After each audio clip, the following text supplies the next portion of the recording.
మన తెలంగాణ ముఖ్యమంత్రి సీఎం రేవంత్ రెడ్డి గారు తెలంగాణ ప్రభుత్వం ప్రతిష్టాత్మకంగా నిర్వహిస్తున్న తెలంగాణ రైజింగ్ గ్లోబల్ సమిట్ 2047 నాటికి తెలంగాణ రాష్ట్రం ప్రపంచంలోనే ముందుండే విధంగా ఒక మంచి సంకల్పంతో ఈ కార్యక్రమాన్ని ఎంచుకోవడం జరిగింది.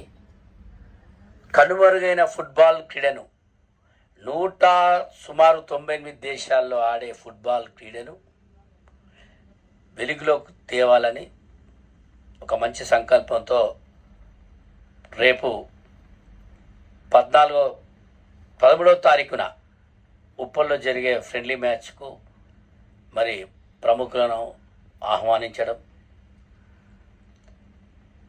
8, 9వ తారీఖున గ్లోబల్ సమిట్ అనే మంచి కార్యక్రమాన్ని ప్రపంచ దేశాల్లో పెట్టుబడిదారులు తెలంగాణ వైపు చూసే విధంగా ఒక చక్కటి కార్యక్రమాన్ని ఎంచుకోవడం, దానికి ప్రపంచ ఫుట్బాల్ ఆటగాడు లియోని మెస్ను ఆహ్వానించడం, 13వ తారీఖు నాడు ఈ గ్లోబల్ సమిట్ క్లోజింగ్ సెరమనీ కార్యక్రమానికి మరి వారిని ఆహ్వానించడం నిజంగా చెప్పాలంటే తెలంగాణకే ఒక మహర్దశ వచ్చే విధంగా ఈ యొక్క గ్లోబల్ సమిట్ కార్యక్రమం ఏర్పాటు చేయడం జరుగుతుంది.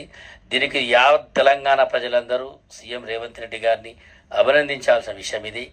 రేపు ఈ యొక్క కార్యక్రమాలు విజయవంతం అయినాక తెలంగాణలో 2047 నాటికి ప్రపంచంలో ఎక్కడ లేని విధంగా విద్య, వైద్య, ఆరోగ్యం, వ్యవసాయం, పారిశ్రామిక అన్ని రంగాల్లో కూడా మరి ముందుకు దూసుకెళ్తుందని అటువంటి కార్యక్రమాన్ని రేవంత్ రెడ్డి గారు తీయడం చాలా అభినందనం. వారికి మేము ధన్యవాదాలు తెలియజేస్తున్నాం.